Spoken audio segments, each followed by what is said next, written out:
Buenas tardes a todos. Lo primero de todo es daros la bienvenida y comentaros pues cuán ilusionados estamos desde SCP de dar paso a esta jornada formativa. Esta jornada formativa se engloba dentro del calendario de eventos que tenemos junto con BNP Paribas Real Estate, y hay un calendario de eventos que es en el 2020, hay jornadas formativas y esta es una de ellas. Se denomina jornada formativa Build to Rent. Vamos a hablar de consideraciones fiscales y contratos y es la segunda parte de la jornada formativa que tuvimos con expertos del sector anteriormente. Hoy tenemos dos expertos como ponentes, que son Jorge Rabadán de Alantia, Tax Partner, y Joaquín Macías de Azurs, que es consejero. También contamos con la presencia de Mario Verdier, que es el Head of Residential Property Management de BNP Paribas Real Estate. Mencionaros que además de esta jornada formativa habrá otras dos jornadas formativas sobre Smart Cities and PropTech y el impacto de blockchain sobre real estate, que ya os mencionaremos por email. Y, en fin, pues nada, lo que me queda ahora como moderador es explicaros cuál es el diseño de esta jornada formativa. La duración será de 1 hora. Le hemos dado el contexto de un caso práctico, un business case, donde Mario Verdier, como experto del sector, va a exponer el caso y va a hacer ciertas preguntas, va a poner en contexto las preguntas o lo que una persona que se dedica a este sector pero que no es abogado, pues se preguntaría. Y en fin, Mario, te doy paso y a partir de ahora la audiencia, pues muchas gracias, y lo que veréis es a partir de ahora el business case. Gracias, Mario. Bueno, gracias, Jaime. Como hemos comentado, hemos enfocado esta jornada formativa como, para hacerla más dinámica, como un business case. Entonces, la agenda será primero presentaros ese business case y luego abrimos un turno de preguntas donde podéis y os invitamos a que participéis todos. Bueno, hemos montado este business case pensando pues, en un caso típico que se da mucho en la industria. Hay muchas más distintas variaciones, pero creemos que este es un caso bastante representativo, que son operaciones que vemos todos los días en el mercado y que, bueno, pues otras combinaciones pues se recogen en gran parte sobre este business case. En cualquier caso, como os decíamos antes, en el turno de preguntas, pues oye, estamos abiertos, tanto Joaquín como Jorge, a responder todas las dudas que os puedan surgir. Entonces, el caso que queremos presentaros es pues, de un inversor value added, que está buscando asumir cierto riesgo en la operación, que crea un vehículo en España con una dotación de 100 millones de euros, que quiere comprar un suelo y un suelo privado, no un suelo público, para hacer vivienda en alquiler y quedarse esas viviendas a largo plazo, ¿vale? Entonces, lo que hemos montado es este caso que va a pasar por distintas fases. Son 5 fases donde vamos a ir analizando cuáles son las consecuencias o los impactos tanto legales como fiscales de ir abordando este proyecto. Entonces, bueno, pues un primer ejercicio es, para poder luego enmarcarlo dentro de los impactos legales y fiscales, es determinar cómo va a ser ese proyecto, ¿vale? Y lo primero que hay que tener en cuenta es que queremos hacer viviendas de alquiler sin opción a compra, ¿vale? El inversor crea este proyecto y aborda esta inversión para luego al final tener un producto y quedárselo gestionando y recibiendo las rentas que produce este producto durante un periodo de tiempo. Su idea no es, al cabo de determinados años, deshacerse unidad a unidad de cada una de las viviendas que forman parte del proyecto. Bueno, esto es un poco de mercado, no tiene que ver con la parte legal o fiscal, pero hay que ver si en el producto que tú estás buscando, en el mercado que tú estás buscando, existe realmente una demanda de alquiler. Si en el suelo que tú estás mirando qué se puede construir en ese suelo y cuál es el precio que tiene ese suelo, y eso a ver si te encaja con los números que tú estás corriendo. Hay en ese suelo una tipología de construcción de 1, 2, 3 dormitorios que tendrás que ver respecto a la demanda que existe en el mercado, si encaja o no encaja. Y al final, pues nosotros nos ha dado que tenemos un proyecto donde vamos a hacer 80 viviendas, 6 locales comerciales, 106 plazas de aparcamiento y una parte de zonas comunes.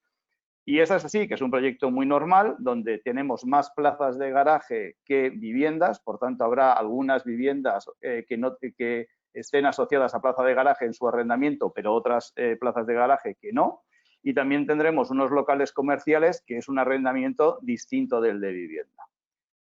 Una vez que hemos definido cuál es el proyecto, pues doy paso a Joaquín para que nos hable de las distintas estructuras legales con el que el inversor puede abordar este proyecto. Muchas gracias, Mario, y muchas gracias, Jaime. Y antes de nada, agradecer a BNP y a SCP la oportunidad de participar y muchas gracias a todos por asistir y a vuestra disposición para responder luego preguntas, abrir un debate que seguramente será lo más interesante. Y si me permitís un momento, antes de entrar en la parte puramente legal y desarrollo del caso, yo quería apuntar, sin perjuicio que luego lo podemos discutir los motivos económicos, por qué el Build to Rent lo consideramos que es una tendencia de moda en el sector inmobiliario o tal y como lo estamos percibiendo nosotros. Todo esto con el permiso del sector logístico, que es el otro hot topic, si se puede decir, ahora mismo en el mercado, como sabéis. Pues bueno, nosotros, las razones por las que el Build to Rent creemos que es un mercado de futuro, las podemos argumentar por esas razones. Por ejemplo, la dinámica profesional ha cambiado mucho en los últimos años. Esto es algo obvio, pero por motivos de estudios o laborales existe una mayor movilidad, favorecida por mayores infraestructuras, mejores transportes, mejores comunicaciones, me refiero. Ya no es raro ver a alguien que trabaja en una ciudad unos días, pero sencillamente luego vive en otra ciudad o con su familia y continuamente se desplaza, ¿no? Entonces, esto favorecería, digamos, las dinámicas o los esquemas del Build to Rent. Otra razón, quizá un poco más filosófica, podría ser un cambio cultural o social que se percibe también. Esto me voy a sentir un poco mayor diciéndolo, pero yo creo que en las nuevas generaciones tienen un esquema vital o unas prioridades muy distintas a las anteriores. Antes yo creo que se percibía una sociedad como más estable, más permanente, más apegada a la tierra y a las raíces, era más propiedad, más tener, más acumular. Creo que hoy en día es mucho más flexible, es más dinámico, es más el acceso, la posesión, los recursos, ¿no? Más que un esquema más fijo, digamos. Esto, insisto, da para un debate filosófico, pero creemos que también favorece, esto se puede trasladar conceptualmente al mercado inmobiliario. En el mercado inmobiliario los cambios suelen llegar más tarde, pero yo creo que estas ideas también, estos cambios en la sociedad también ya influyen. También hay otra razón que podría considerarse más social, como puede ser que cada vez las familias se forman más tarde. Entonces, eso hace que haya que rellenar un hueco en el mercado y ofrecer un producto hasta que llega ese momento. Muchas veces la decisión de la vivienda o la vivienda definitiva o cuasi definitiva llegaba en el momento que se formaba una familia. Obviamente hay mil casos, escenarios y situaciones, pero esto ha cambiado. Entonces, a medida que se forman más tarde estas unidades familiares, hay que ofrecer un producto hasta que llega ese momento. Y el Build to Rent creemos que es un producto perfecto, digamos, o que encaja para cubrir ese hueco vital que antes posiblemente no existía, en el que alguien se ponía a trabajar e inmediatamente accedía ya a una vivienda o a formar una familia. Otras dos razones podrían ser económicas. La primera yo la definiría como una situación económica general, ¿no? Yo creo que desde hace unos años, unas décadas más bien, el acceso a la vivienda se ha ido complicando a las nuevas generaciones. Yo creo que el acceso a la vivienda en la generación del baby boom de mediados del siglo XX sí era más sencillo, sí era más habitual que inmediatamente se accediese a una vivienda y hoy en día ya no era tanto. Esto era una tendencia, pero si le sumamos a esto la crisis de 2008 inmobiliaria y de crédito, y luego le sumamos ahora casi sin solución de continuidad o con apenas unos años de recuperación la crisis actual generada por el coronavirus, hace que ese acceso a la vivienda en propiedad o de manera definitiva y permanente esté cada vez más restringido. Entonces, creemos que esta situación económica influye también. Y luego ya por último, quería hacer una referencia a la situación económica particular derivada del COVID, que obviamente estamos viviendo. Todavía no sabemos cómo va a afectar, es difícil anticipar cómo esta situación a medio o largo plazo puede afectar al mercado inmobiliario, que, insisto, reacciona más lentamente, pero posiblemente sí que cambie los esquemas o las prioridades o las preferencias respecto a las viviendas y a sus diseños. Es decir, puede haber necesidad de un nuevo producto y si a esto le unimos que, como estamos viendo todos y como ahora estamos experimentando, el teletrabajo, el trabajo en remoto flexible también ha llegado, parece ser que para quedarse, esto a lo mejor favorece que se puedan generar nuevos desarrollos o viviendas en sitios que ahora mismo no se conciben, porque, digamos, la necesidad de desplazarse a una oficina se ve limitada a 1, 2, 3 días por semana, ¿no? Entonces, bueno, sin ánimo de esto, al margen de lo legal, de ser más exhaustivo y animándoos a todos a participar en el debate al final, creemos que son razones por las que el Build to Rent puede ser un producto de moda y así lo percibimos. Insisto, con el permiso logístico, que es otro gran tema y da para muchas otras charlas. Vale. Pasamos ya, si queréis, al concepto, a la estructura puramente legal, ¿no? Si quieres, Mario, pasa los conceptos ya.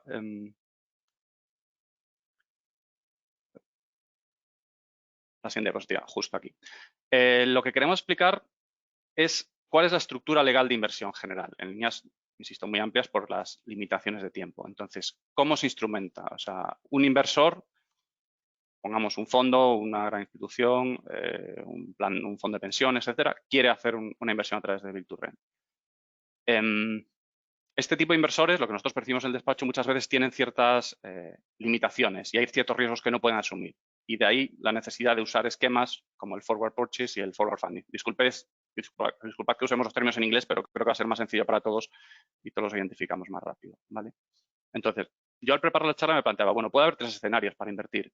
Y el primero y el más directo, intuitivo, diría, es, bueno, quien quiera invertir, sea quien sea, puede ser un promotor local, puede ser un inversor o un fondo, ¿por qué no compra el suelo? Hace las modificaciones urbanísticas que tenga que hacer, si hay que hacerlas, lo que se llama planeamiento, que puede llevar mucho tiempo, obtiene las licencias, se lanza a construir, etcétera. Claro, esto podría parecer el esquema más directo y sencillo, pero muchas veces los clientes, que son los que tienen los recursos más potentes, no pueden asumir este tipo de riesgos y situaciones. Muchas veces los fondos sencillamente no pueden asumir riesgo de planeamiento, es decir, riesgo de que haya que hacer una modificación del urbanismo, que como sabéis depende de decisiones políticas y puede llevar meses o años, muchísimas veces, o no pueden asumir por sus políticas internas riesgo de construcción, no pueden verse involucrados en promoción porque sencillamente dicen, no, yo puedo poner el dinero, pero no puedo verme afectado por riesgos derivados del desarrollo del producto, ¿no?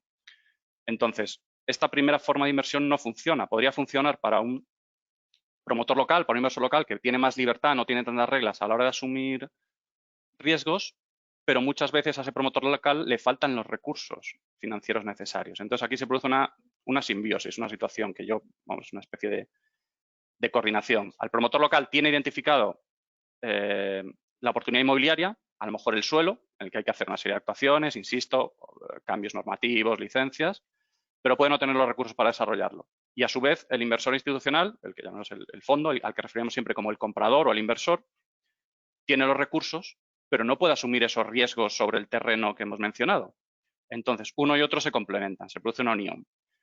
Y de ahí derivan los 2 esquemas de los que quería hablar hoy, que uno sería el forward purchase y el forward funding, ¿vale?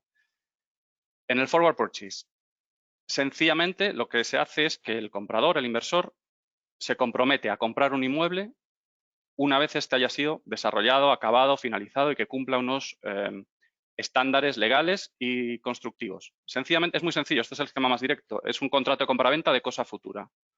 El comprador firma el contrato, pero luego sencillamente espera, sencillamente entre comillas, a que el vendedor, desarrollador, promotor, acabe el inmueble y se lo entregue llave en mano normalmente, ¿no?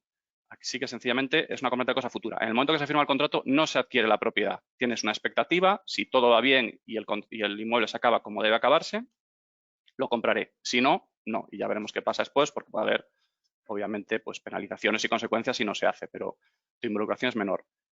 Este esquema tiene una ventaja también muy importante para quien vende y construye, digamos, para el dueño del suelo y quien va a construir el inmueble y luego venderlo, que es que a la hora de financiarse en el mercado es mucho más sencillo aproximarse a los bancos, a las entidades financieras, diciendo, yo tengo un comprador final, ¿por qué no me financias la promoción, la construcción? De manera que pueda apalancarse, no necesita sus recursos propios para construir el inmueble y el banco, que muchas veces no financia tanto en especulación, pero sí sabe que tiene un comprador final y que si, por lo tanto, si el vendedor hace las cosas bien, alguien se lo va a comprar. Entonces, el banco es más proclive a asumir ese riesgo, de manera que este propio esquema, o sea, favorece las posibilidades de financiación del vendedor. Este es lo que llamamos el forward purchase, ¿no? La compra de cosa futura, en el que no se adquiere inmediatamente dinero. Como contraposición o como alternativa, más bien, no es una contraposición, estaría el forward funding. Que aquí podría haber muchos esquemas, pero el más habitual que nosotros vemos, sobre todo con clientes extranjeros, es que el dueño del suelo, el que ha identificado la oportunidad inmobiliaria, digamos, el posible desarrollo, disculpad, vende el suelo, lo vende en el primer momento al comprador, al inversor, de manera que éste se convierte en dueño de un suelo con unas características. Normalmente, aquí quiero hacer un inciso, cuando entra el comprador, normalmente el suelo debe tener licencia o debe estar muy próximo a tener una licencia de obras que le permita construir, porque si no, estaríamos yendo contra la regla que he comentado antes, que es que no pueden asumir estos clientes un riesgo de promoción o de planeamiento, ¿no? Entonces, en ese momento le vende el suelo y simultáneamente en el mismo acto lo normal sería firmar con ese mismo vendedor, habitualmente vamos a hacer esa suposición, un contrato de desarrollo, normalmente un contrato de promoción delegada, que ahora voy a explicar con más detalle lo que es, de manera que tú o el inversor compra el suelo y firma este contrato simultáneamente en el mismo día. Y este contrato de promoción delegada lo que hace es fijar los requisitos para que el promotor lo desarrolle, construya el inmueble y una vez que se cumplan, otra vez como antes, una serie de características, entregue el inmueble. Pero insisto, la diferencia aquí principal es que el inversor ya ha comprado el suelo y la contraparte lo que tiene que hacer es construirlo, desarrollarlo. El contrato de promoción delegada, la característica principal es que lo que hace es tratar de desplazar toda la responsabilidad de promoción y construcción al desarrollador, a quien fue el vendedor. Es decir, como hemos dicho, el inversor se convierte en propietario, compra el suelo, pero luego no va a actuar como un propietario, sino que a través de este contrato genera una pantalla en la que le dice al promotor delegado, siempre me voy a referir a la persona que construye como el promotor delegado,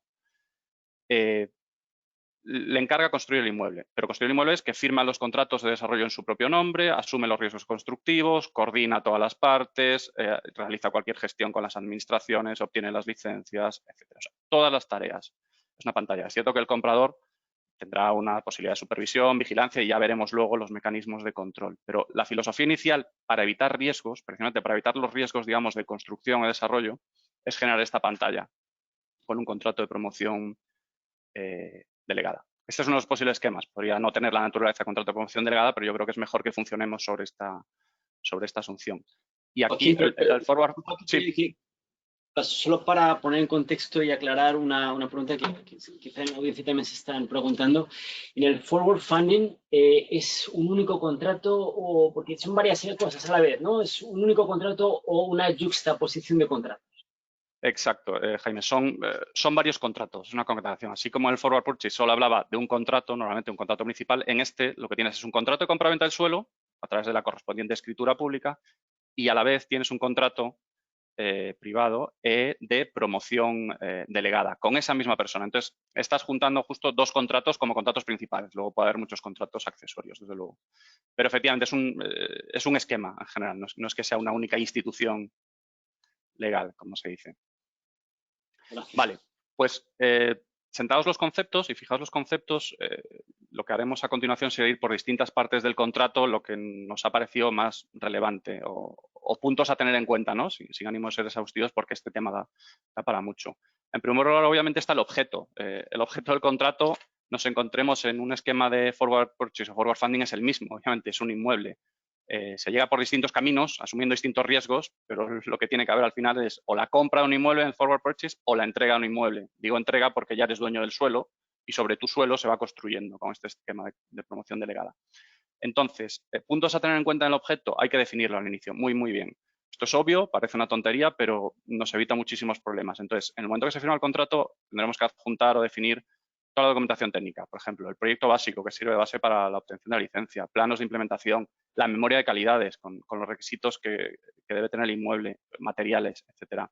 La licencia, si ya se ha concedido. Como digo, lo ideal es que la compra de suelo se produzca solo una vez que se tiene ya licencia, que es cuando estás seguro que puedes construir, ¿no? Y es cuando el inversor es capaz de asumir ese riesgo. Otro punto que parece obvio, pero no es tanto, son las superficies, obviamente. Si estamos hablando de un inmueble, lo primero que se pregunta muchas veces es cuánto mide. Y aquí podemos distinguir superficie construida o superficie bruta alquilable. Y se pueden fijar numéricamente, pero más que eso, yo creo que es más importante fijar los criterios de medición, porque no está claro, no hay una definición legal de cómo se mide la superficie construida o cómo se mide la superficie alquilable. Entonces, sí puede haber instituciones internacionales como RICS que te pueden decir cómo medirlo, pero lo importante es que nos pongamos de acuerdo, sea uno u otro método, cómo vamos a medir al final del proceso, porque es que además esto tiene impacto en el precio. Cualquier variación en la superficie, muchas veces con ciertos márgenes o tolerancias, va a dar lugar a un ajuste en el precio, lógicamente, porque tú pagas por metro cuadrado, sin perjuicio de unos mínimos, ¿no? Errores o desfases que todo el mundo entiende asumibles. Luego, el tercer punto que os quería comentar, input técnico.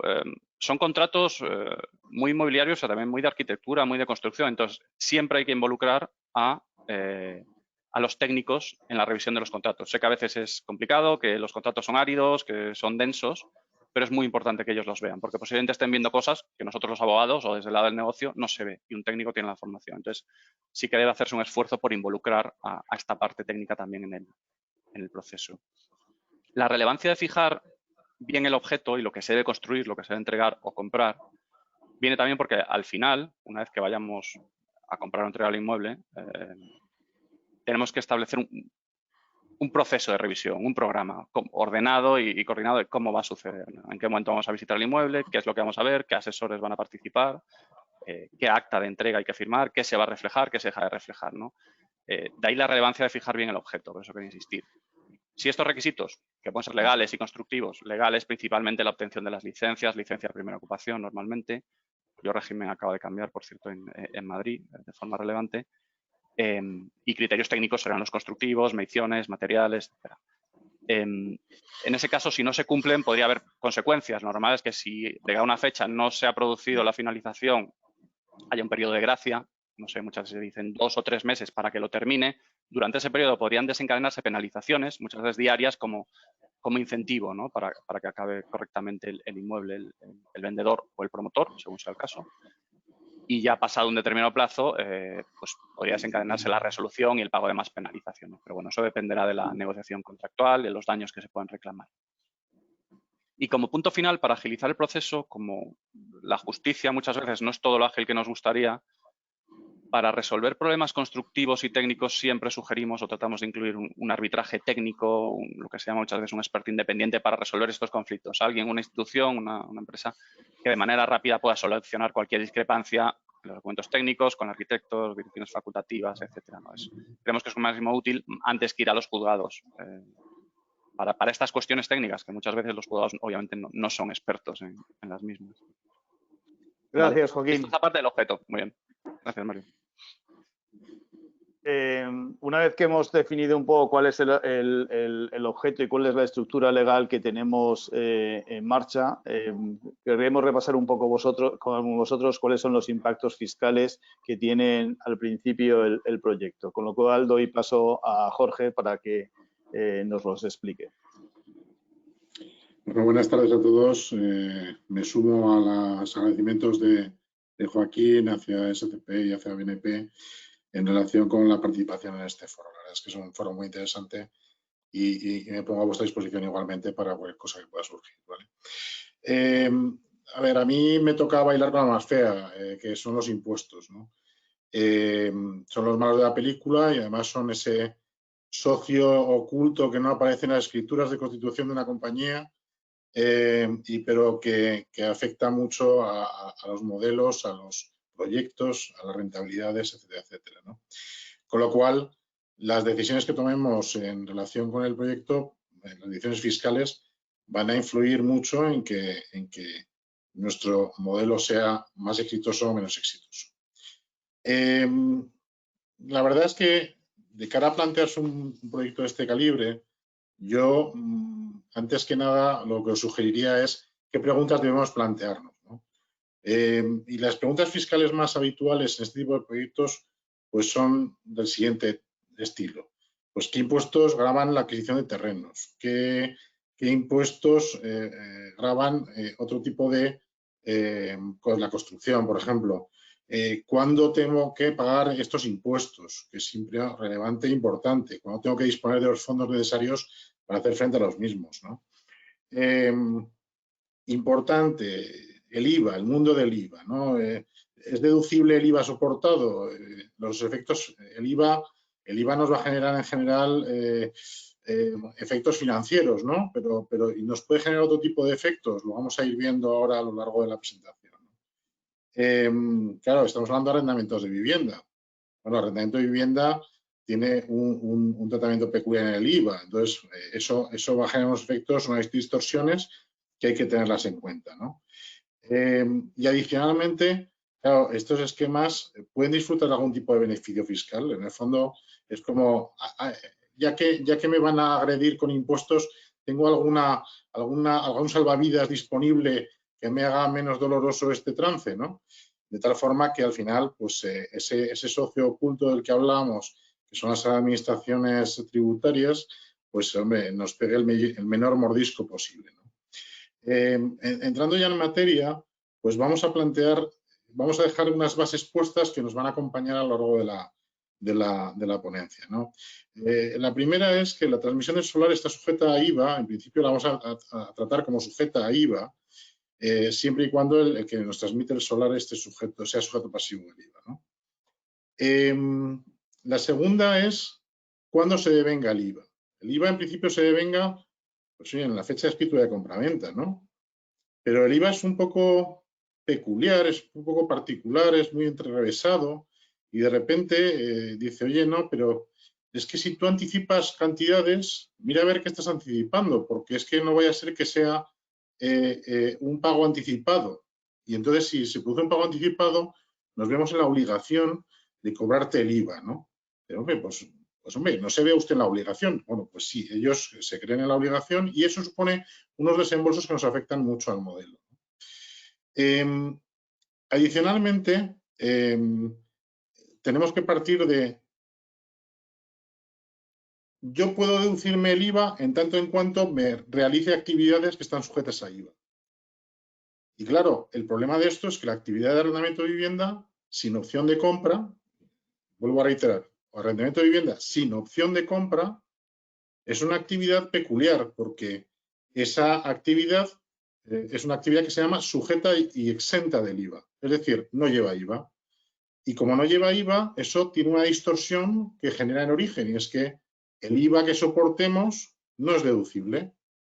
Claro, vamos a ver en este faseado quiénes son los actores que IVA soportan y que IVA si se lo pueden deducir o no y cuándo. Con lo cual, como reflexión de esta parte, diremos, vamos a intentar ver qué acciones podemos hacer para que el impacto de todos estos impuestos, IVAs, etcétera, etcétera, sea el menor posible que afecte a nuestro modelo. Gracias, Jorge. Gracias, María. Como os habíamos dicho, hemos estructurado el business case en distintas fases. La primera fase era el proyecto. Hay un hito que cambia de fase, que es, como decía antes Joaquín, que ya una vez que tenemos la licencia urbanística, el inversor compra el suelo y contrata al promotor para que ejecute ese proyecto. Y entonces entramos en la segunda fase, que será la fase de construcción, ¿vale? Donde nosotros vamos a tener que antes haber pagado el precio. Y doy paso a Joaquín para que nos vaya explicando la mecánica y las garantías en los distintos modelos de forward purchase o forward funding. Perfecto, gracias, Mario. Sí, como otra cláusula relevante, obviamente, es el precio, el pago del precio y cuál es su dinámica en los dos esquemas que hemos visto. Empezando por el forward purchase, insisto, que es el esquema en el que solo compramos el inmueble al final del proceso, una vez que esté finalizado con todos los requisitos. Hasta ese momento, el inversor comprador no adquiere nada. Vale, en ese caso, lo normal y lo lógico es pagar al final, cuando se entrega, ¿no? Esto es fácil, o sea, se puede hacer porque, como decía antes, es fácil para el vendedor obtener financiación en el mercado, yendo al banco y diciéndole, tengo un inversor detrás que me va a comprar el inmueble, dame financiación promotora, constructora. El banco le financia únicamente las obras hasta que entrega el inmueble, ¿no? Entonces, pero a pesar de esa financiación bancaria, obviamente los bancos no financian nunca el 100% de los proyectos, es necesario obtener otros recursos. Y una forma es decirle al comprador, sí, o pedirle al comprador más bien, sí puede adelantarle una parte del precio. Lo que comentaba antes Jorge, un precio adelantado, que nosotros, por lo que vemos muchas veces en el mercado, pues puede estar entre un 10 y un 25%, depende del esquema, ¿no? Y el inversor puede tener el dinero y puede estar dispuesto a hacerlo y a darlo, pero el problema, su primera pregunta va a ser, bueno, yo estoy dando esto a riesgo, porque todavía no tengo el inmueble, todavía no se ha construido. ¿Quién me garantiza que si las cosas salen mal, ese dinero me lo van a devolver? O sea, necesitamos garantizar esos importes que entrega a cuenta, porque tú puedes entregar un 10, un 20%, pero estás entregándolo haciendo un acto de fe, digamos, ¿no? Porque todavía no hay nada. Entonces, siempre va a existir una garantía. Pero estas garantías plantean muchos problemas. Son garantías que tiene que entregar el vendedor, quien recibe ese precio adelantado, que en teoría debería usarlo para construir, pero hay muchos problemas. Las he esquematizado en cuatro situaciones. Lo más cómodo para el inversor es que le entregue un aval bancario a primer requerimiento, de manera que si, llegado un momento, el proyecto se tuerce, él pueda ejecutar ese aval con el banco, le devuelven el precio adelantado que entregó y puede retirarse, digamos, del proyecto, sin perjuicio de pedir otras penalizaciones o reembolso de costes que pudiesen aplicar. El problema con los avales es que los bancos tampoco lo dan gratis. Normalmente cuando un banco da un aval, exige que lo contragarantice quien le solicita la emisión del aval. Y la forma de contragarantizarlo muchas veces es dejando los importes depositados en el banco. Pero si yo estoy entregando, yo inversor, entregando el precio adelantado y el banco le exige que lo tenga en una cuenta prácticamente sin moverlo, no puedes tener la construcción. Entonces, es un precio adelantado inútil, por llamarlo de alguna manera. En vez de inmovilizar ese dinero, podría buscarse otras alternativas, algún tipo de prenda sobre acciones u otros activos. Es decir, si logramos contragarantizar el aval de una manera efectiva, es la mejor garantía, es la más inmediata. Pero muchas veces nos ha dado problemas, ¿no? Por esta razón, porque el banco exige inmovilizar el dinero. Si es dinero que no se destina a construcción, pues no nos vale.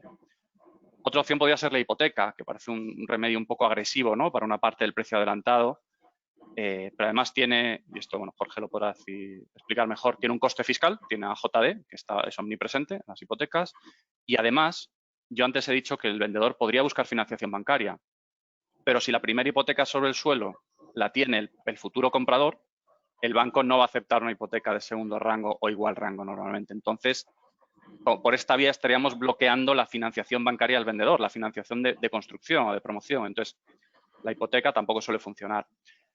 Podría pensarse en una prenda de la sociedad que va a construir. Es decir, el vendedor lo hará normalmente a través de una sociedad. Podríamos pensar que no es una prenda de participaciones, si es una SL, de acciones, si es una SA. Preferiblemente una prenda de acciones, aunque las SAs cada vez se vean menos, pero tienen mecanismos de ejecución más rápidos y directos.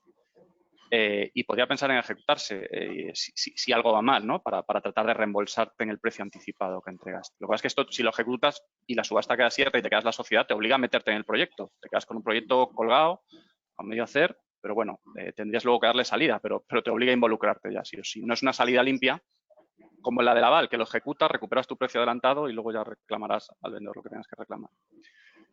Y como última solución, una garantía personal, es decir, una fianza, ¿no? Personal.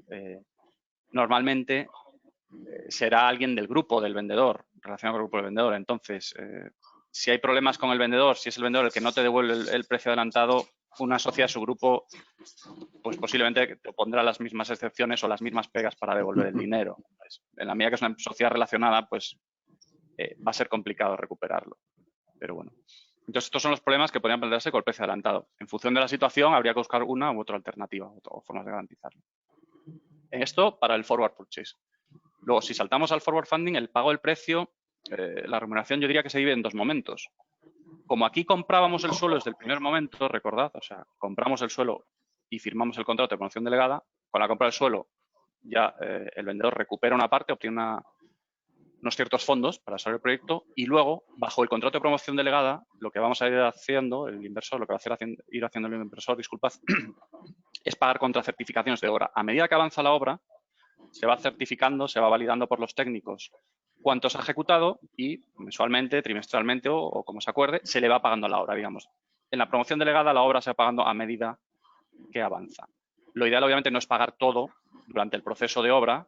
Siempre habría que reservar un pago final vinculado a los últimos hitos que haya a obtener. Por ejemplo, una licencia, que ya no es algo, es más un coste blando, como se llama, pero es algo fundamental de obtener. Entonces, para que esté incentivado el vendedor, lo lógico es reservar una parte del precio al final del proceso.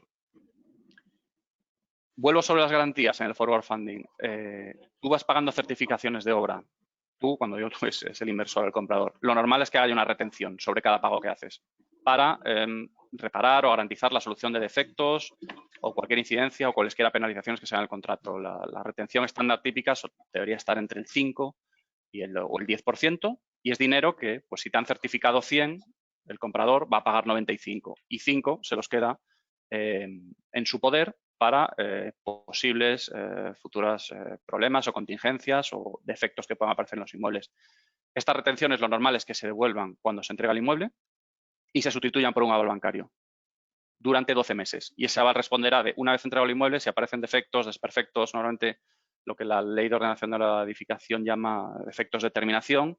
Durante esos 12 meses tenemos un aval para, en su caso, ejecutarlo y reparar los defectos, si el vendedor, o bueno, el promotor delegado en este caso, no lo ha hecho. ¿Vale? Con esta parte concluiríamos la parte del precio y sí pasaríamos a la ejecución de obra. Perdona que te interrumpa, antes de que sigas con el siguiente slide. Yo me preguntaba si el Build to Rent evita las obligaciones que aparecen en la ley de ordenación de la edificación. Lo vamos a comentar a continuación con más detalle. Yo no diría que las evita, pero sí hay formas de mitigarlas o de trasladar la responsabilidad al que hemos llamado promotor delegado. O sea, en el esquema del forward purchase, como tú solo compras al final, está muy claro quién ha sido el promotor constructor, que es quien te va a vender, entonces es su responsabilidad todo el tema constructivo.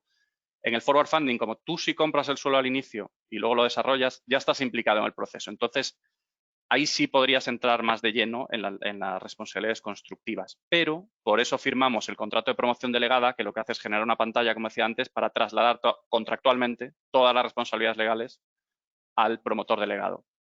Pero eso no quita que un tercero te pueda tratar de demandar sobre la base de que eres dueño del suelo desde un primer momento. Otra cosa es que tú luego, a través del contrato de promoción delegada, puedas repetir la acción contra quien construyó. Imaginemos que la administración reclama, un colindante, etcétera. Aquí la responsabilidad constructiva... Entramos en detalle en la fase de la construcción. Joaquín, perdona que te interrumpa. Sí. Habías comentado tú, Joaquín, y le doy paso a Jorge, que en el momento de la hipoteca se producía actos jurídicos documentados. Y parece ser que es, a lo largo de todo el proceso, un impuesto en que nos vamos a ir encontrando en diversas ocasiones. Jorge. Joaquín anticipa uno de los malos de la película, ¿no? Que es el impuesto de actos jurídicos documentados. Este impuesto, antes hemos hablado de IVA, estáis acostumbrados a oír hablar de IVA, de sociedades, de impuestos sobre sociedades, del impuesto sobre la renta, y este es un impuesto que se desliza silenciosa y habitualmente por las operaciones inmobiliarias y tiene impactos relativamente importantes, ¿no? El impuesto de actos jurídicos documentados en su modalidad documentos notariales es una de las patas de un impuesto más amplio, que realmente es el impuesto sobre transmisiones patrimoniales onerosas y actos jurídicos documentados, que tiene como tres patas. Tiene la pata de transmisiones patrimoniales onerosas, la pata de operaciones societarias y esta pata de actos jurídicos documentados. Entonces, ¿qué ocurre? Pues que entre ellos son incompatibles, en general. No van a recaer transmisiones patrimoniales en actos jurídicos documentados, pero sí que son, pero ¿cuál es la puerta de entrada de actos jurídicos documentados en este tipo de operaciones? A través del IVA. Es que el actos jurídicos documentados es compatible con el IVA. Con lo cual, en el momento en que una operación está sujeta a IVA, además de dar la característica de que queda recogida en una escritura pública y además tiene acceso a esa escritura pública a un registro, como puede ser el registro de la propiedad, ya la tenemos liada. Ya aparece este impuesto y grava la operación, ¿no? Este gravamen, además es que nos lo encontramos en otro tipo de figuras, como pueden ser declaraciones de obra nueva, agrupaciones, segregaciones de fincas o préstamos hipotecarios, préstamos garantías hipotecarias, que a mí cuando las hacía referencia anteriormente Joaquín, pues me ha recorrido un escalofrío por el cuerpo porque al final estos contratos que suelen estar plagados de garantías, en el momento en que entramos en ese tipo de garantías que al estar recogidas en escritura pública y poder acceder a un registro que nos corta o nos advierte que hay una garantía respecto que recae sobre un inmueble, pues devenga impuesto, ¿no? Hay que pasar por taquilla. Una pregunta, Jorge. ¿Qué tipo de impuestos se aplican? O sea, ¿cuál es qué tipo de impositivo se está aplicando para los actos jurídicos documentados? Pues mira, es una buena pregunta en el sentido de que los tipos son muy variados, porque como este impuesto depende de las comunidades autónomas tienen competencias para regular al alza o a la baja, ¿no? Entonces, vamos a hablar un poco de dónde está la media, ¿no? La media está entre el 0,5 y el 1,5, ¿no? ¿Qué nos ocurre? Que sí que tenemos tipos más bajos y más altos. Nos encontramos, por ejemplo, con tipos más bajos, como puede ser determinadas comunidades han decidido proteger, por ejemplo, la adquisición de vivienda por parte de una familia numerosa, una vivienda barata, por así decirlo, hasta un importe determinado. Entonces dice, no, este AJD se grava con un 0,1%, es decir, es simbólico, simbólico. Siempre que tengas que desembolsar dinero, nunca es simbólico, pero en comparación con que te grave un 1 o 1,5, pues es un importe muy reducido. Y alternativamente tenemos otras comunidades que en determinadas operaciones las penalizan más. Entonces, en concreto, hay un tipo de operación que se llama la renuncia a la exención en el IVA. No os voy a aburrir con este tema, pero cuando se renuncia a la exención en el IVA, la penalidad puede llegar hasta los 2,5 puntos o los 3. Creo recordar que Extremadura tiene un 3% de gravamen cuando se realiza esta operación y la verdad es que es alto. Madrid se mueve con un tipo del 0,75 y cuando renuncias a la exención estamos en un 1,5, ¿no? Sí que para llamarte la atención una cuestión, ¿no? En el modelo que estamos trabajando, en el modelo que antes describía Mario y que hemos propuesto en este business case, podemos encontrar un ahorro siempre y cuando el resultado de la edificación sea adquirido por un único propietario, es decir, no venda partes de los mismos, ¿no? Aquí hablábamos, por ejemplo, de que tenías unas viviendas y unos locales. Claro, si vendes los locales, pues tendrás que hacer una división horizontal. Pero si no, puedes mantener un solo bloque, igual no es necesario hacer la división horizontal y ahí estaremos generando, por ejemplo, ya el primer ahorro del día, ¿no? Que no tributase por actos jurídicos documentados por hacer la división horizontal de esta edificación, ¿vale? Está claro que cuando nos planteamos un proyecto como este y empezamos a pintar cash flows, necesitamos contar con un fiscalista para ir metiendo estas líneas en el modelo.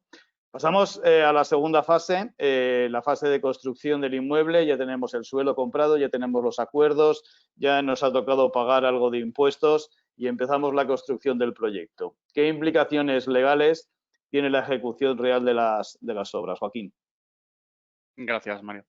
Y Jorge, bueno, en cualquiera de los esquemas elegidos, como veis, vamos contraponiendo el forward purchase, la compra final del proceso, con el forward funding. Lo normal es que la construcción del inmueble recaiga sobre un tercero.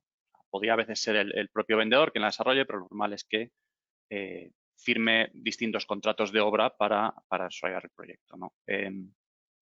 Esto hace que en función de si estamos en forward purchase o en forward funding, la intensidad del control o el interés, entendiendo este interés entre comillas, por la obra y por el inmueble, sea distinto. Me explico. En el primer caso, forward purchase, solo compramos al final del proceso cuando esté terminado y si hay algo que va mal, no compramos y nos salimos del proyecto. Mi interés, por decirlo así, es menor, insisto, entre comillas. Estoy menos preocupado porque yo sencillamente, y esto es una simplificación, estoy esperando a que se acabe el producto, a que el inmueble finalice y me lo entreguen. Y si no cumple las características, no compraré, resolveré el contrato, reclamaré penalizaciones si puedo y lo único que habré perdido es costes, digamos, de desarrollo del proyecto y vigilancia y tiempo, que no es poco, desde luego, pero podrá resarcirte, digamos, con las penalizaciones en caso de que tu vendedor haya incumplido, se haya retrasado, no haya sido capaz de obtener los permisos necesarios, esté por debajo de la superficie mínima que se había exigido, etcétera. Entonces, preocupación menor en el FPA. Insisto que este menor es irónico, pero todavía no has adquirido el suelo, como solo estás esperando, entonces no estás tan implicado en el proyecto. Con el forward funding es muy distinto, porque aquí ya hemos comprado. Somos dueños de un suelo nuestro sobre el que van a construir. En ese caso necesitamos más mecanismos de control, más involucración, más vigilancia, más monitorización, digámoslo así.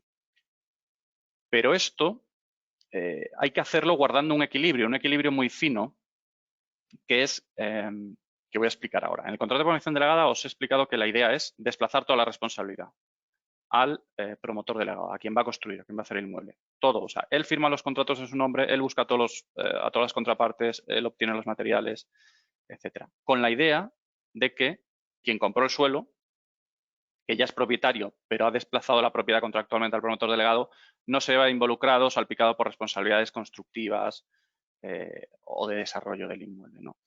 Pero claro, sí que estamos interesados ahora en vigilar cómo va el proceso, porque somos dueños del suelo. Entonces, hay una tarea de supervisión y de vigilancia, pero no puede ser muy intensa o no debería ser muy intensa, porque si lo es, estaríamos desvirtuando o yendo contra el contrato de promoción delegada. Entonces, si no queremos que los hechos concretos de vigilancia vayan contra la naturaleza del contrato que precisamente busca excluir responsabilidades de construcción y desarrollo. Entonces, si la vigilancia es demasiado intensa, alguien podría decir en el futuro, está muy bien que tú tuvieses nominalmente un contrato de promoción delegada, pero tú estabas actuando como un auténtico y un verdadero propietario y todo el cuento que me dices en el contrato de que toda la responsabilidad constructiva, todas las responsabilidades bajo la ley de ordenación de edificación, cualquier reclamación de terceros, compradores, inquilinos, quien sea, la va a asumir el que desarrolló. Si tú has tomado decisiones, si tú has estado sobre el terreno, si tú has dirigido, si tú has dado instrucciones muy precisas, ponemos un poco en riesgo la naturaleza de este contrato, que por definición trata de evitar la responsabilidad constructiva de la que vamos a hablar a continuación. Entonces, sencillamente y por ir rápido, porque también vamos ya justos de tiempo, yo creo. Yo quería también mencionar el tema del tiempo. Sí, nos quedan 15 minutos en principio, que ahora debería venir la artillería pesada. Mario, Jorge, Joaquín, lo tenéis que dinamizar para que el público, que quizá haya reservado una hora, llegue al final. Vale. Pues muy rápido, vamos. Quería hablar antes de dos mecanismos de control bajo la promoción delegada. Uno puede ser la garantía indirecta, exigir al promotor delegado que en todos los contratos que firme para el desarrollo tenga las mismas penalizaciones que tú le puedes reclamar al promotor delegado. De manera que si tú le reclamas al promotor delegado, primer nivel, él a su vez le puede reclamar a los contratistas que están realmente ejecutando la obra con quien contratará. Siempre sabes a alguien que sabes que va a poder responder, que va a poder reclamar a un tercero. Otro mecanismo de garantía es los derechos de intervención o stepping rights, que es que si las cosas van realmente mal, tú puedas quitar al promotor delegado en medio. Puedes quitar esa capa y el que compró el suelo en el forward funding contrata directamente con el contratista, que es quien está ejecutando la obra. Pero esta capa intermedia del promotor delegado como coordinador, quien firma todos los contratos, lo quitas de en medio y a través de unos mecanismos de cesión en los contratos asumes, digamos, la ejecución directa de la obra, que es algo que en principio querías evitar, pero si con el promotor delegado te va muy mal o hay algún problema, pues puedes tratar de asumir ese riesgo. Esto va muy ligado a la responsabilidad constructiva, porque esta se regula en la ley de ordenación de edificación y nos define lo que es un promotor. Y es una definición muy amplia, que os leo rápidamente. Un promotor es quien decide, impulsa, programa y financia con recursos propios ajenos las obras de edificación.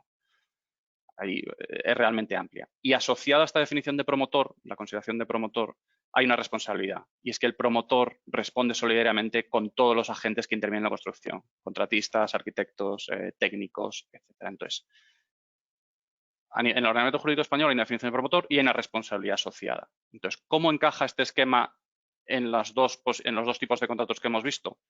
En el forward purchase yo creo que es fácil defender que no eres promotor, porque como sabéis, aquí compramos al final del proceso. Mientras tanto, no hemos hecho nada, no hemos dirigido la obra, no hemos estado involucrados. Es cierto que tenemos un contrato de compra-venta, de cosa futura, pero no estamos involucrados. Entonces, yo creo que es bastante más fácil escabullirte, digamos, de la responsabilidad o de que te consideren promotor, que podría pasar, pero bueno, es más sencillo. En el forward funding, lo que hemos venido repitiendo y la pregunta de Jaime anticipaba antes, tú ya has comprado el suelo, entonces caes directamente en la definición de promotor. Por mucho que luego frente a terceros argumentes, no, yo tengo un contrato de promoción delegada y en este contrato desplazo toda la responsabilidad a un promotor delegado, así que debería entenderse con él, no conmigo, a pesar de que soy dueño del suelo. Pero a un tercero esto obviamente le va a dar igual. Y un tercero si tiene que reclamar o si tiene que demandar o la administración va a demandar pues, al dueño del suelo, al promotor delegado, al contratista, al arquitecto, a todos los que pueda. Otra cosa es que tú, con tu contrato de promoción delegada, si está bien redactado, si están bien protegidos, si estás bien protegido con las cláusulas, lo que hagas es repetir o reclamar los importes que un tercero te pueda reclamar o la administración contra tu promotor delegado, que es quien se comprometió frente a ti a ejecutar la obra y hacer todo lo posible para entregarte un producto final y terminado. Y con esto acabamos la parte. Entendemos, Jorge, que aquí también a lo largo del proceso de construcción el IVA tiene un papel importante. Bueno, tiene un papel que sobre todo genera flujos, ¿no? Flujos de financiación necesarios. Aquí simplemente tenemos que identificar a quién soporta qué. Para empezar, en el modelo que hemos puesto encima de la mesa, el business case, resulta que el inversor está comprando ya el terreno, con lo cual va a soportar un 21% de IVA en la adquisición, el cual tendrá que financiar hasta que pueda hacer algo con el IVA. Ya veremos qué exactamente. Mientras tanto, alternativamente el promotor lo que está haciendo es adquirir materiales, ejecutar obras y soportar IVAs al 21 y al 10%. Esto, lejos de ser pura numerología, hay que vincularlo con el hecho de que decíamos anteriormente de si yo hago operaciones, si yo facturo IVA, si yo repercuto IVA en mis actividades, podré deducirme IVAs. Si yo no repercuto IVA en mis actividades, porque son actividades sujetas y exentas, soportaré los IVAs, no podré deducírmelos, ¿no? Esto es importante, ¿por qué? Porque ¿qué va a hacer el promotor? El promotor va a vender un inmueble, va a vender el producto de su trabajo, ¿no? En principio va a ser una venta de inmuebles y va a estar sujeta al IVA. Luego, todos esos IVAs que soporte van a ser deducibles. ¿Eso qué va a generarle? Pues un problema financiero. Es decir, si él soporta IVAs al 21 y va a vender al 10% de IVA, lo que va a generar es un desfase. Va a tener que desembolsar mucho dinero con IVAs al 21 para luego cobrar un IVA al 10 que lo compense, ¿no? Aparte, el tiempo que dure la obra va a estar soportando IVAs hasta que lo venda, pues va a tener que soportar IVAs que tendrá que pedir devolución de esos IVAs, ¿no? Pero se generan simplemente en ese caso costes financieros, ¿vale? Sin embargo, hemos dicho que en este caso el inversor que se iba a dedicar a una actividad de arrendamiento de viviendas sin opción de compra iba a hacer una actividad sujeta al IVA pero exenta, es decir, no iba a repercutir IVA. Con lo cual, ya tenemos un primer problema porque ese IVA del 21% que ha asumido en la adquisición del terreno, en principio, o muy probablemente va a ser, o bien en su totalidad o en un alto porcentaje, va a ser no deducible. Con lo cual ya no tenemos un problema financiero, tenemos un coste real, tenemos un coste efectivo de un 21% sobre el precio del solar que tenemos que incorporar en nuestro modelo y buscar financiación o buscar inversores para que asuman ese coste. Es decir, sabemos que el proyecto se nos incrementa en un 21% en lo relativo al terreno. Vale. Cada vez más en estos procesos de forward, de build to rent, hay una fase que es una fase de alquiler de los inmuebles que empieza a generarse antes de que termine el proyecto y que sobre todo lo que genera es unas garantías de renta por parte del promotor del proyecto hacia el inversor, donde el inversor compra y se garantiza un proyecto con un porcentaje alto de alquiler. Esto a nivel legal entendemos que tiene unas consecuencias, Joaquín, que si puedes comentarnos brevemente.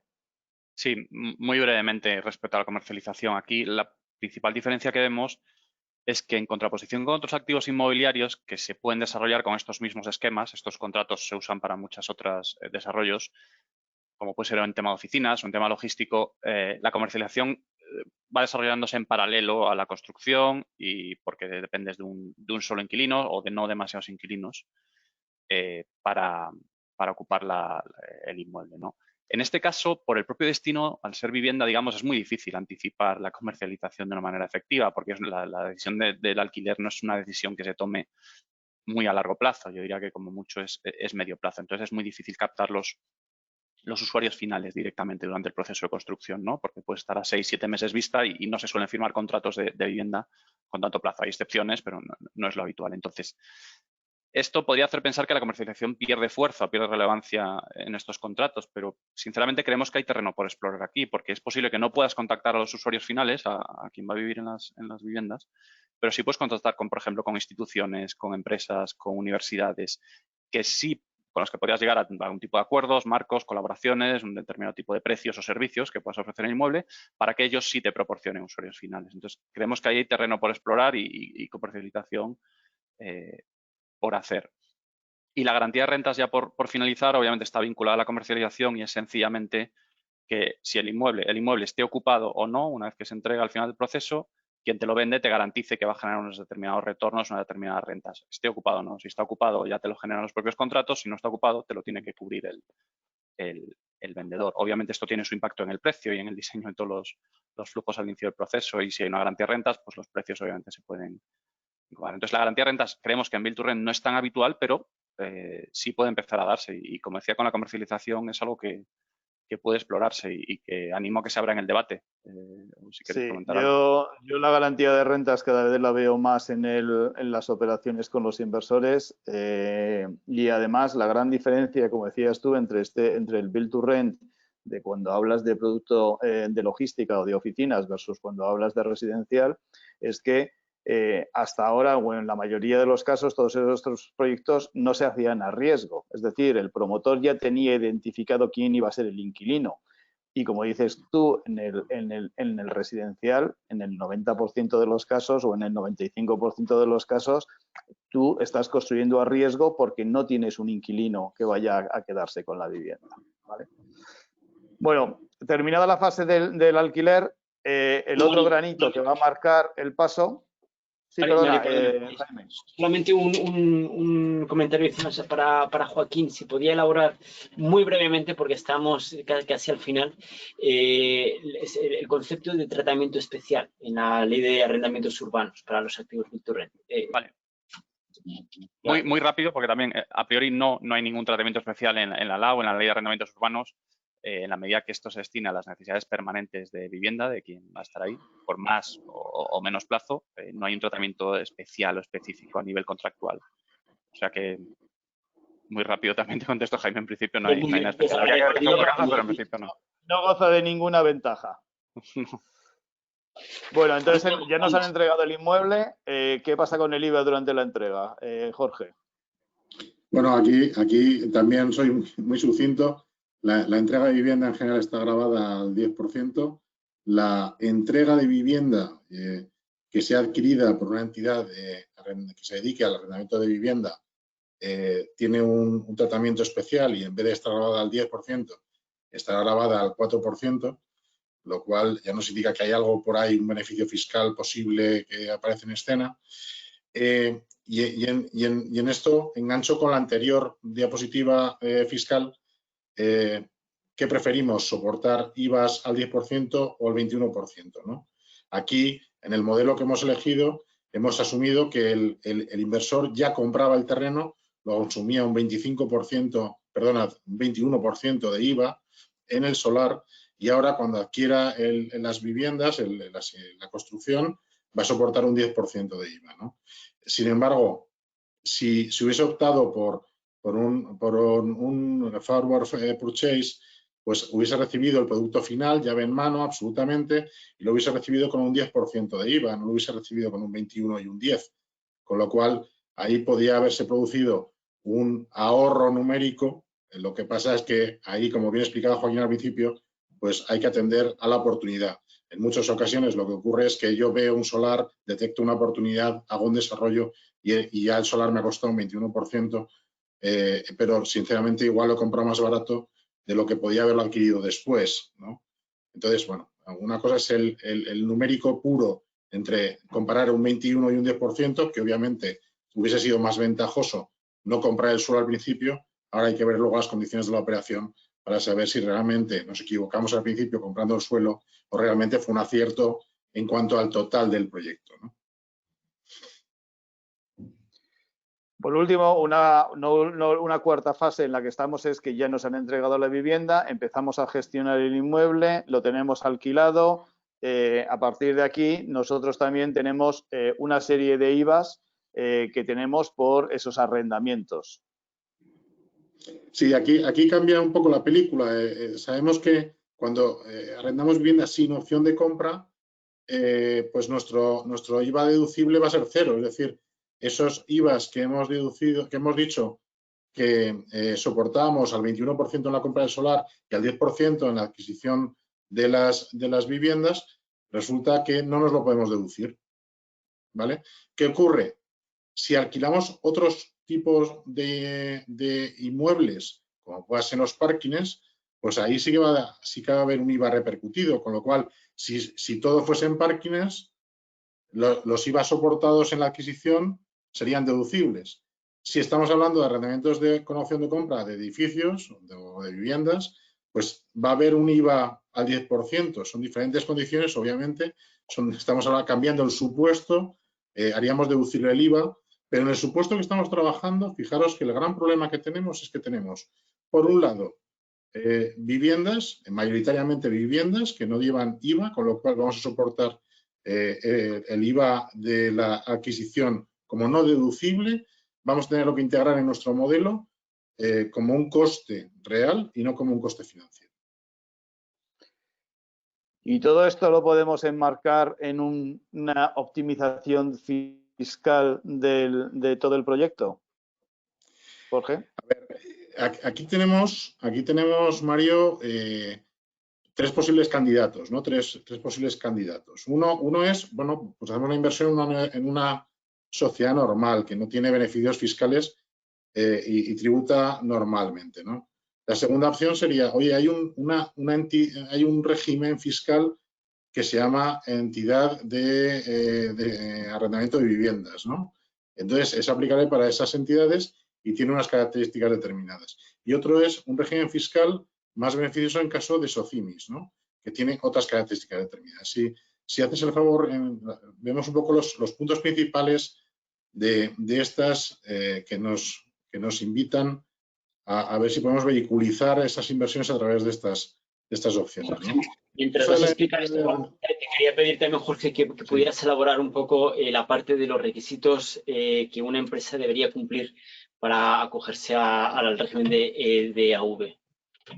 Yo si quieres, Jaime, déjame introducir estos 4 puntos principales, porque son los puntos que yo como inversor me plantearía como puntos fundamentales, ¿no? Luego yo ya sé que detrás tengo ahí a mis abogados y fiscalistas y demás que van a hacer el trabajo de fondo y que me van a recordar esos requisitos que tú me estás comentando. Pero como puntos principales, yo diría, oiga, ¿qué quiero yo? ¿Quiero pagar poco IVA? Oye, pues mira, fíjate, las entidades de arrendamiento de vivienda tienen un tipo súper reducido de IVA. ¿Quiero tener bonificadas los rendimientos de mi actividad? Oye, este tipo de empresa, de régimen, me permite bonificar el 85% las rentas derivadas del arrendamiento de viviendas. 85%, estamos hablando de un importe importante. Tengamos en cuenta que si el tipo de gravamen del impuesto sobre sociedades es un 25%, estamos hablando que el tipo efectivo de gravamen estaría en torno al 3,75%, que ya empieza a sonar bastante bien a efecto de pagar impuestos, ¿no? No me exige repartir dividendos obligatoriamente, ¿vale? Si bien es cierto que cuando lleguen al socio, el socio solamente se va a poder aplicar una exención del 50% de esos dividendos, es decir, no va a poder anular la doble imposición porque realmente se ha producido una muy poquita imposición, al 3,35, ¿no? En cuanto a los dividendos bonificados. Y luego me exige unos periodos de mantenimiento. Aquí ya engancho en los periodos de mantenimiento con un poco lo que me preguntabas, Jaime. ¿Cuáles son los requisitos? Bueno, pues los requisitos son, uno, que se dedique al arrendamiento de viviendas, ¿vale? Esto iba de suyo. Pero, ¿de qué tipo de viviendas? Y me dice, oiga, de aquellas que cumplan los requisitos y condiciones de la ley de arrendamientos urbanos, ¿vale? Luego, no me está permitiendo atacar otros tipos de inmuebles o inmuebles dedicados a otro tipo de actividades, sino las que tengan la condición de vivienda habitual. El número de viviendas arrendadas o ofrecidas en arrendamiento, y ofrecidas en arrendamiento es importante porque no tienen que estar todas llenas, sino que yo tengo que estar en disposición de arrendarlas, tiene que ser 8 o más. Es decir, si esta promoción que dice Mario, en vez de ser 100 y pico, bueno, eran 80 viviendas, 80 pisos. Estamos hablando de 7, bueno, pues con 7 no me cualifica para poder entrar dentro de este régimen, ¿no? Mantenimiento, tengo que estar 3 años, es decir, tienen que estar ofrecidas en arrendamiento 3 años. Y luego me exigen 2 cositas de detalle. Uno es que la contabilización sea separada inmueble a inmueble, porque quiero llevar un control exhaustivo de lo que produce fiscalmente cada inmueble. Y luego, por otro lado, como no es una actividad exclusiva, es decir, yo puedo meter, por ejemplo, viviendas y locales, viviendas y parkings, y no solamente tengo que dedicarme a las viviendas exclusivamente, lo que me dice es, oye, pero tiene que ser mayoritariamente o prevalecer las viviendas en el peso de los inmuebles que tú adquieres en esta sociedad. Con lo cual, el 55% bien de las rentas del periodo impositivo o bien del valor de los activos que tiene la entidad, tienen que provenir del arrendamiento de viviendas, ¿no? O sea, al final es un régimen muy interesante pero que tiene un nivel de requisitos relevantes, con lo cual conviene revisar que estamos en disposición de cumplirlo, ¿vale? ¿Y el de las OCIMIs? Las OCIMIs, pues digamos que yendo un poco a las mismas preguntas que me hacía como inversor de, oye, ¿qué es lo que quiero?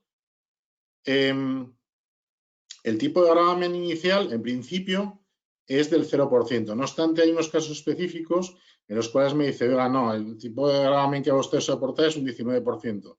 Eso ya me enfría un poco, ¿no? Pero de entrada, el 0% me interesa mucho.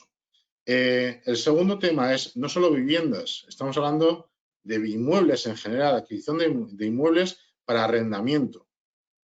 Puedo estar arrendando naves industriales, puedo estar arrendando locales, puedo estar arrendando lo que quiera. En muchas ocasiones, como inversor, me interesa meter en el paquete no solamente gente interesada, sino en invertir en arrendamiento en general, no exclusivamente en arrendamiento de vivienda. Con lo cual, digamos que es una naturaleza más amplia. Otra cuestión es que el dividendo es obligatorio, con lo cual eso para de cara al inversor es interesante. O sea, hablando en plata, ve chicha, porque está obligada la sociedad, la SOCIMI, a repartir dividendos permanentemente. Como exponemos aquí, pues 100% de los dividendos que ha recibido, porque también esta SOCIMI puede invertir en otras compañías, en otras SOCIMIs, 50% de los beneficios obtenidos en transmisiones y el 80% de los dividendos de las reservas generadas o de los resultados obtenidos en arrendamiento de esos inmuebles, ¿no? Y la única cuestión así más farragosa, entre comillas, es que son acciones admitidas a cotización, es decir, tienen que cotizar en un mercado y tal, y eso, por ende, nos exige siempre más requisitos formales, cumplir con requisitos y tener una estructura un poquito más importante, ¿no? ¿Qué ocurre?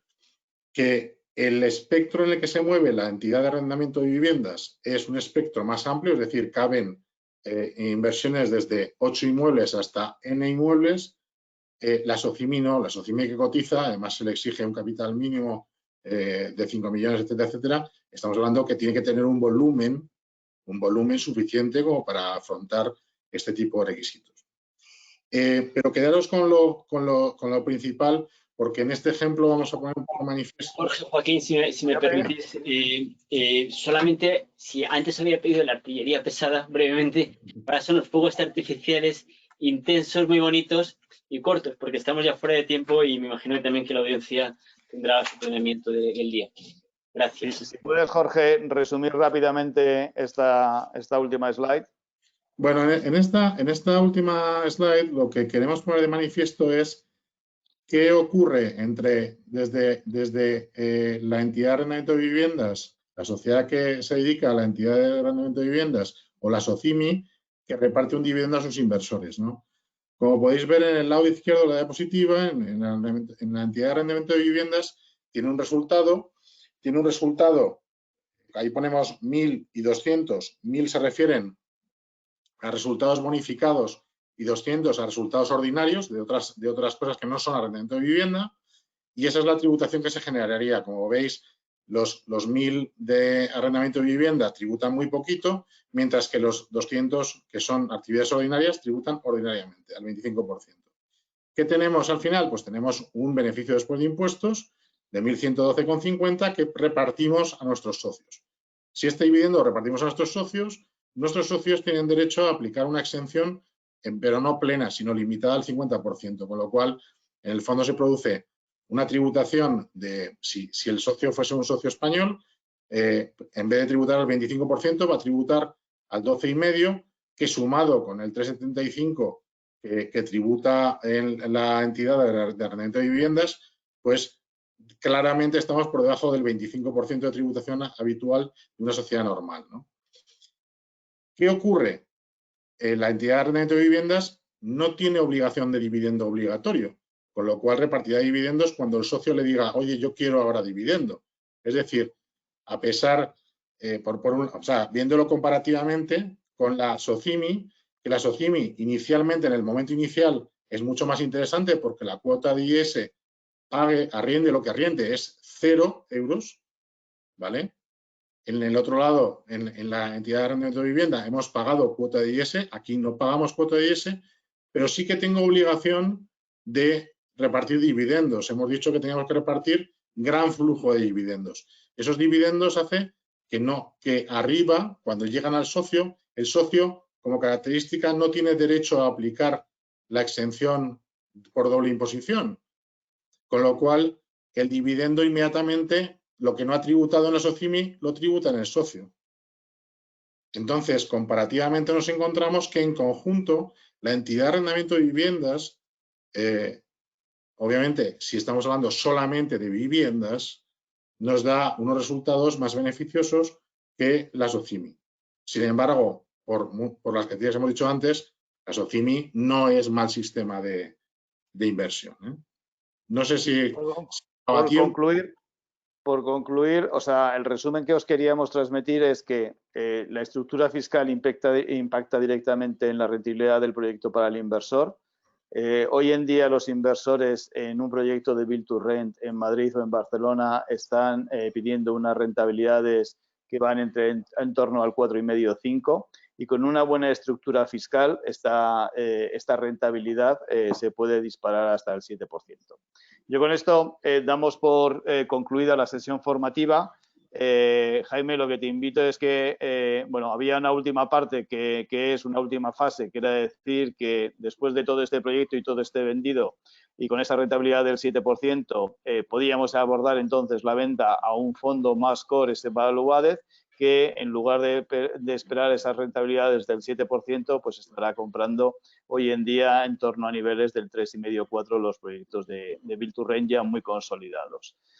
Con lo cual, con lo que te decía es, podemos intentar abrir un turno de preguntas. Sé que nos hemos pasado del tiempo previsto, pero si la audiencia quiere formular alguna pregunta, estoy seguro de que Jorge y Joaquín estarán encantados de responderlas. De acuerdo. Bueno, en fin, yo creo que estamos muy pasados del tiempo. Vamos a meter una pregunta, que hay varias preguntas. Notamos porque tenemos el chat enfrente que la gente está muy ilusionada, o sea que desde ya, a través de la audiencia, os damos la enhorabuena. Antes de despedirnos y de pasar la pregunta que hemos seleccionado, os queríamos agradecer tanto a Jorge Rabadán como Joaquín Macías como Mario Verdier vuestro tiempo en preparar esto. Creo que es una clase magistral sobre un tema muy importante que está ahora aconteciendo en España, los activos Build to Rent, que tienen impacto no solamente para los tipos de activos inmobiliarios que habéis mencionado, como también para la sociedad en términos de accesibilidad a la vivienda, que se está tratando mucho. En fin, pues desde CCP daros las gracias. Ya para concluir, aquí tenemos una pregunta que es, si para Joaquín, brevemente, ¿os encontráis muchos casos en tu despacho de incumplimiento por parte de los promotores? Joaquín, y Jorge, sé que es larga, pero te la planteo y le das una respuesta corta. Y en el caso del forward purchase, ¿quién paga la plusvalía municipal de los terrenos? Y con esto, pues agradecer a los oyentes también su participación. Gracias, Jaime. Si queréis, empiezo yo. Bueno, la verdad es que, por suerte, a pesar de que el ámbito inmobiliario ha dado lugar a mucha litigiosidad y conflictos en el pasado, en estos esquemas de inversión normalmente no vemos demasiados litigiosidad. O sea, puede haber algún desacuerdo, pero normalmente se negocia, se ajusta el contrato, se realizan innovaciones, pero no hemos detectado, por suerte, en nuestra experiencia, una gran litigiosidad o grandes problemas, la verdad. Normalmente son... antes de firmar el proyecto se tiene todo muy bien atado, los inversores suelen ser muy profesionales, sofisticados, seleccionan muy bien a las contrapartes locales para desarrollar el proyecto, lo que evita esos problemas, y creo que estamos en una fase inmobiliaria que, a diferencia del pasado, hace 10 o 15 años, se ha profesionalizado y sofisticado y se asumen menos riesgos, lo que hace que haya menos litigiosidad de momento, la verdad. Jorge, si quieres tu parte. Joaquín, creo que al forward purchase, ¿quién paga la plusvalía municipal, ¿no? En este caso, la respuesta es sucinta. En las transmisiones de terreno a título oneroso, el sujeto pasivo siempre es el transmitente. Es decir, en este caso, en el forward purchase, va a ser el promotor el que pague la plusvalía municipal. Perfecto. Pues muy bien. Muchas gracias. Mario Verdier, Head of Residential Property Management, BNP Paribas Real Estate. Muchísimas gracias. Jorge Rabadán, Tax Partner Aliantia. Muchísimas gracias. Y Joaquín Macías, consejero de Derecho Inmobiliario de ASUS. Muchísimas gracias también por el tiempo. También mencionar que Jorge Macías es profesor de nuestro Master of Science en Real Estate. Por último, a la audiencia, muchísimas gracias. Tenemos 2 jornadas formativas adicionales sobre Smart Cities and PropTech y luego la siguiente será sobre el papel de blockchain en real estate. En fin, gracias a todos y buena tarde. Muchas gracias. Adiós.